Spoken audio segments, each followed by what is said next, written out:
శ్రీమాత్రే నమ. జై గురు దత్తాత్రేయ నమ.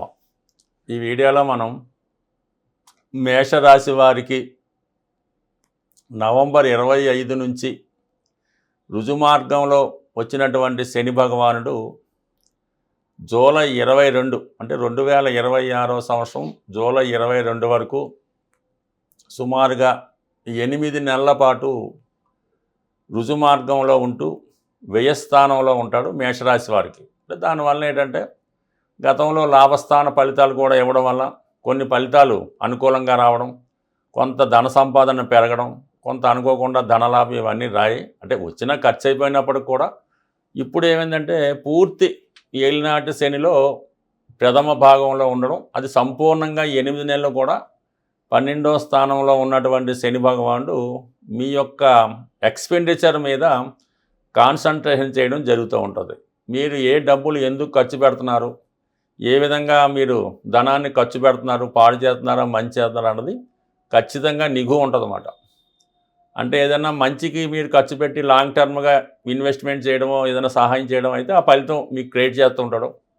మీరు ఏదో వ్యసనాలకో ఏదైనా ఇంకొక విషయానికో అక్కలేని ఖర్చులో జోదానికో పేకాటకో దేనికో పెట్టడం వల్ల దానికి తగ్గ పనిష్మెంటు ముందే రాసి పెట్టుకుంటాడు. ఇవన్నీ కూడా లెక్కలు తయారవుతూ ఉంటాయి అన్నమాట. సో ఏదేమైనా 12వ స్థానంలో శని భగవానుడు సంచరించే కాలంలో జాతకుడి దగ్గర ఉన్నటువంటి ధనం, బ్యాంక్ బ్యాలెన్సు, బంగారు నగలు, స్థిరాస్తులు ఏవైనా ఉంటే వీటన్నిటికీ కూడా జీరో బ్యాలెన్స్ చేయడం జరుగుతుంది. అంటే మనకి బ్యాంక్ బ్యాలెన్స్ క్లియర్ అయిపోద్ది, జీరో అయిపోద్ది. ఏమైనా మన ఆస్తికి ఇస్తుంటే దాని మీద మ్యాక్సిమం అప్పులు తెచ్చి ఇన్వెస్ట్ చేయడం జరుగుతూ ఉంటుంది. ఈ విధంగా మిమ్మల్ని ఫైనాన్షియల్గా మొదటి 2 సంవత్సరాల్లో 2.5 సంవత్సరాల్లో దెబ్బ కొడతాడు. ఇప్పుడు ఇది కీలకమైంది మాట. ఇది చాలా నిగూఢంగా చాలా పరిశోధనతో ఉంటుంది కాబట్టి ఏదైనా మీరు ధన వ్యయం అన్నది మంచి వాటికి ఖర్చు పెడితే కంపల్సరీగా మీకు ఆర్థికపరమైన ఒత్తిడి లేకుండా ఫ్రీగానే ఫ్లో అయిపోతూ ఉంటుంది.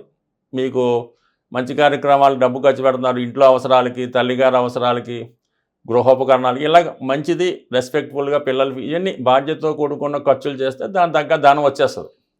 మీరు షేర్ మార్కెట్లో పెట్టుబడి పెడతాను, లేదంటే బెట్టింగ్ ఆడతాను, లేదంటే ఏదో కంచే బార్కి వెళ్ళి ఆడి రిలాక్స్ అవుతూ ఉంటారు అంటే మాత్రం ఈ డబ్బు బ్లాక్ అయిపోతూ ఉంటుంది.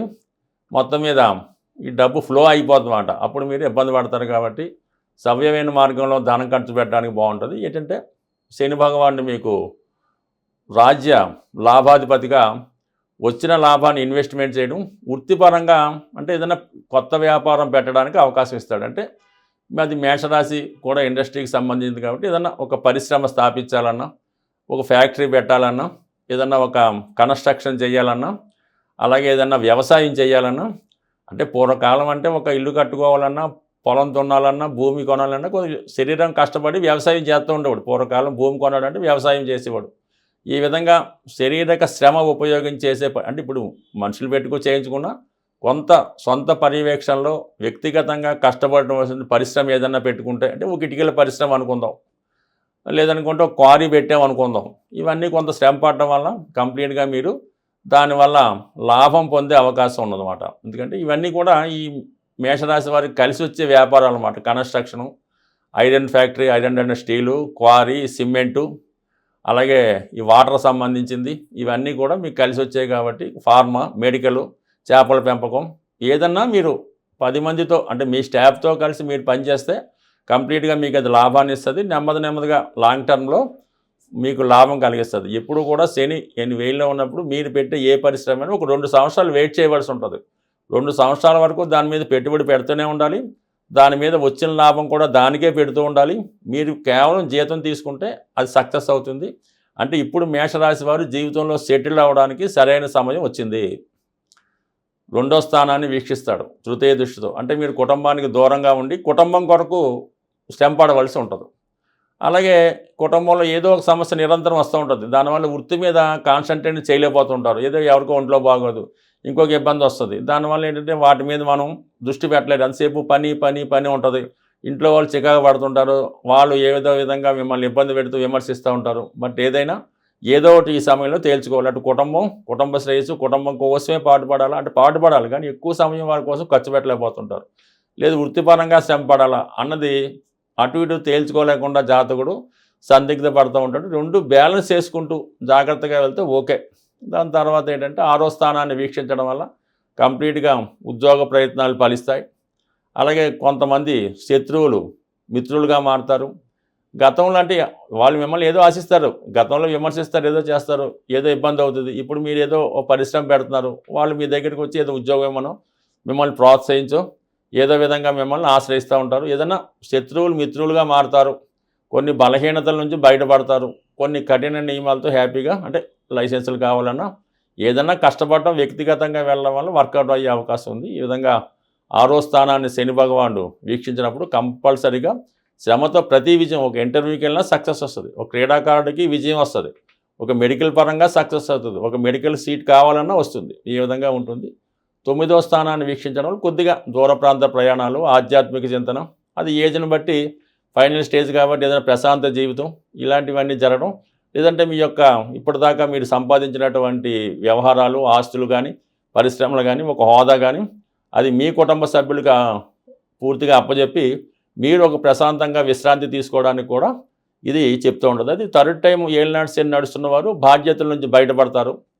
సెకండ్ టర్మ్ ఏలినాటి శని ఉన్నవాళ్ళు పర్టికులర్గా కుటుంబ విషయాల్లో ఇన్వాల్వ్ అయిపోయి వాళ్ళ కోసం పాటుపడుతుంటారు. ఫస్ట్ టర్మ్ వచ్చిన వాళ్ళు విద్యార్థులు, పిల్లలు కాబట్టి అది తల్లిదండ్రుల మీద ప్రభావం చూపుతుంటుంది. ఈ విధంగా అనేక రకాలుగా ప్రభావం చూపుతాడు. బట్ ఏదైనా శని భగవానుడు మీరు ఖర్చుల విషయంలో ఈ రాబోయే 2 సంవత్సరాల వరకు ఉన్న ఈ 8 నెలలైనా ఖర్చులు నియంత్రణలో ఉండాలి.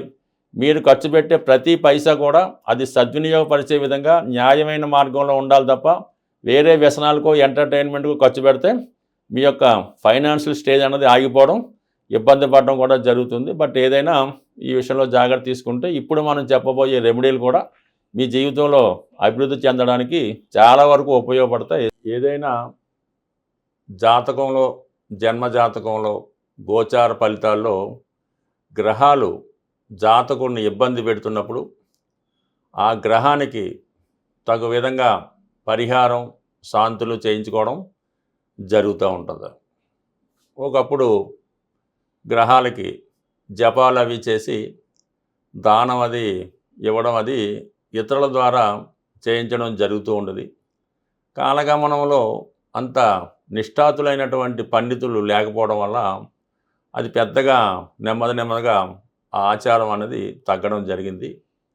ఈ నవీన కాలంలో ఎవరికి వారు స్వతంత్రంగా చేసుకునే పరిహారాలే బాగా పనిచేయడం జరుగుతూ ఉంటుంది.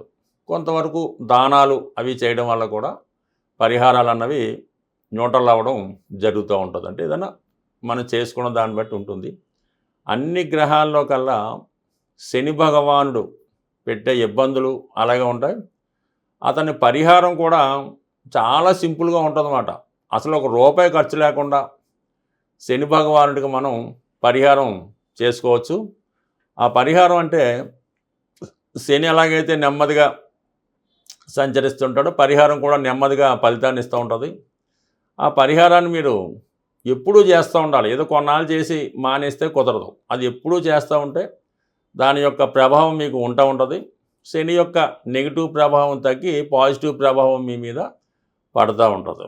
చాలా అందరికీ తెలుసు శని భగవానుడు యొక్క అదే ఆహార పదార్థాలు నువ్వులు శనికి చెందినవి కాబట్టి శని భగవానుడికి ఏదైనా ఒక మీ యొక్క జన్మ నక్షత్రానికి అది శని ప్రభావం ఉన్నప్పుడు మీ జన్మ నక్షత్రం రోజున కానీ మీ జన్మ నక్షత్రానికి 6వ తార సాధన తార రోజు కానీ అది కూడా శనివారం అలాగొచ్చినప్పుడు శివాలయంలో ఉన్నటువంటి శని భగవానుడికి అంటే మిగతా చోట కాదు అది ఎక్కువ ఫలితం ఇస్తూ ఉంటుంది. శివాలయంలో ఉన్నటువంటి శని భగవానుడికి విధి విధానంగా 8 సంఖ్య వచ్చేలాగా 800 గ్రాములు తైలాభిషేకం చేసుకోవచ్చు. సో అలాగే నువ్వుల దానం పూజా కార్యక్రమాలు చేసుకోవచ్చు. అయితే శని భగవానుడికి పరిహారం చేస్తున్నప్పుడు చాలా నిడారంభరమైన జీవితాన్ని గడుపుతూ ఉండాలన్నమాట. ఆ రోజంతా కూడా ఆహారంలో ఆయిల్తో చేసిన తినకుండా వీలైతే ఆ ఒక్కరోజు కింద అంటే సాపాది వేసుకొని సింపుల్గా పడుకొని మిగతా విషయాలకి దూరంగా ఉండాలన్నమాట. కాపురానికి దానికి దూరంగా ఉంటూ ఆ ఒక్కరోజు జాగ్రత్తగా ఉంటే శని బాగా పనిచేస్తుంది. చేయలేని వారు సూర్యోదయానికి ముందే లెగిసి కాలకృత్యాలు తీర్చుకొని ఒక 20 నిమిషాల పాటు అంటే వాళ్ళ ఏజ్ని బట్టి పెద్దవాళ్ళు ఒకలాగా, చిన్నవాళ్ళు ఒకలాగా, ఇంచుమించు ఒక 40 నిమిషాలు మీరు క్విక్ వాకింగ్ కానీ, రన్నింగ్ కానీ, జంపింగ్ కానీ చేయడం వల్ల కంప్లీట్గా శని యాక్టివేట్ అవ్వడం జరుగుతూ ఉంటుంది. నెంబర్ 2, మీ ఇంట్లో పెద్దవాళ్ళు, వృద్ధులు ఎవరన్నా ఉంటే వాళ్ళు కొద్దిగా సేవ చేసి వాళ్ళ అవసరాలు తీర్చి వారిని చిన్న చిన్న పనులు చెప్పినప్పుడు అవి చేస్తూ ఉండాలి. 99% ఇంట్లో పెద్దవాళ్ళు ఉన్నప్పుడు వాళ్ళు చిన్న అవసరాలు కూడా ఒక ట్యాబ్లెట్ తెచ్చిపెట్టమన్నా కూడా ఆ ఇంట్లో ఎవరు కూడా తేడాకి ఇష్టపడరు. వాళ్ళే పాపం ఎవరినో బతిమాలో వాళ్ళే వెళ్ళి తెచ్చుకుంటూ ఉంటారు. అలా కాకుండా వాళ్ళ అవసరాలకి ఒక మంచి లేనివ్వటం, ఒక ట్యాబ్లెట్ తెచ్చిపెట్టడం, ఈ విధంగా పెద్దవారికి సేవ చేయడం వల్ల కంప్లీట్గా మీకు శని భగవానుడు ఆశ్రయిస్తాడు. కొద్దిగా అవకాశం ఉన్నవాళ్ళు, ఇది బాగా చలికాలం కాబట్టి ఎవరైతే ఇబ్బంది పడుతుంటారో ఈ రోడ్డు పక్కన పడుకునేది ఉంటుంటారు, అటువంటి వాళ్ళకి మంచి రగ్గు కానీ, కాళ్ళకి చెప్పులు కానీ ఇవ్వడం వల్ల శని భగవానుడు మీకు సంతోషించే అవకాశం ఉంది. అలాగే ఇది మనకు అనాశరణాలు అవి ఉంటాయి, లేదంటే పిల్లలు చదువుకునే హాస్టల్స్ ఉంటాయి కదా, కొన్ని హాస్టల్స్ ఉంటాయి. ఆ హాస్టల్లో పిల్లలకి ఏం చేస్తారంటే మీరు ఈ స్టీల్ ప్లేట్లు, వాళ్ళు భోజనం చేసే స్టీల్ ప్లేట్లు వాళ్ళు భోజనం చేసే సైజులో స్టీల్ ప్లేటు, ఒక స్టీల్ గ్లాసు, అలాగే ఒక స్టీల్ బౌలు సెట్ అంతా కలిపి ఒక 100-150 రూపాయలు రావచ్చు. అది మీ ఓపిక ఉంటే ఈ అనాథ శరణాలయాలు, వృద్ధాశ్రమాల వాళ్ళకి ఈ స్టీల్ ప్లేట్లు డొనేట్ చేయడం వల్ల, వాళ్ళు అందులో భోజనం చేయడం వల్ల మీకు చాలా మంచి ఫలితం రావడం జరుగుతూ ఉంటుంది. లేదంటే ఇంకా బెటర్ రెమెడీ, చాలా కొద్ది రోజుల్లోనే, ఒక వారం రోజుల్లోనే మీకు పరిహారం కావాలంటే ఇప్పుడు ఈ అన్న సంతర్పణలు జరుగుతుంటాయి, లేదంటే ఏదన్నా టెంపుల్స్లో బాబాగారి టెంపుల్ అది రోజు అన్నదానం జరుగుతుంటుంది. అక్కడ ఈ భోజనాలు చేసిన వెంటనే వాళ్ళ తాలూకా ప్లేట్లు కలెక్ట్ చేసి శుభ్రంగా వాటిని మీరు క్లీన్ చేయాలి. శుభ్రంగా క్లీన్ చేసి మళ్ళీ అవసరానికి అక్కడ పెట్టడం వల్ల, ఇంకోటి ఏంటంటే ఈ టెంపుల్స్ వాటి దగ్గర తిరణాలు జరిగేటప్పుడు ఈ చెప్పుల స్టాండ్ ఒకటి తీసుకొని, అంటే మీరు ఒక ప్లేస్ అయినా పెట్టుకోవచ్చు, వాళ్ళు నేను చెప్పుల స్టాండ్లోనే మీరు సేవ చేయవలసి ఉంటుంది. ఆ చెప్పులు పెట్టడం మళ్ళీ వచ్చిన వెంటనే ఇవ్వడం, అంటే డబ్బులు గట్రా తీసుకోకుండా ఈ చెప్పుల స్టాండ్ దగ్గర సేవ చేయడం వల్ల, అంటే మనకి ఈ బాబా గారు ఉన్నప్పుడు, అంటే పుట్టపర్తి సత్యసాయి బాబా గారు ఉన్నప్పుడు వాళ్ళు వాలంటీర్లు ఈ చెప్పుల షాప్ దగ్గర ఉండడానికి పోటీ పడుతూ ఉండేవారు. ఎక్కడికి వెళ్ళినా కూడా వాళ్ళు ముందు ఉంటామనేవారు. ఎందుకంటే దాని ఫలితం అనేది మీకు చాలా ఎక్కువగా మీకు కనబడుతూ ఉంటుంది. అందువల్ల ఏంటంటే ఇవి చిన్నతనం అనుకోకుండా ఈ కార్యక్రమాలు చేయడం వల్ల చాలా, అసలు ఆ పేరు మనం అనకూడదు, అంత దరిద్రంలో ఉన్నవారు కూడా ఈ సేవ చేయడం వల్ల కొద్ది రోజుల్లోనే మీరు దాని నుంచి బయటపడతారు. ఇంకా అనేకమైనటువంటి సేవలు ఉంటుంటాయి, అవి వీలున్నప్పుడు మనం చర్చిద్దాం. ఇవి సింపుల్గా కూడుకున్న సేవలు కాబట్టి ఇది ఒకసారి ప్రయత్నం చేసి చూడండి. మీకు 24 అవర్స్లోనే ఫలితం అన్నది ఖచ్చితంగా వస్తుంది. రాసి పెట్టుకోండి. స్వస్తి.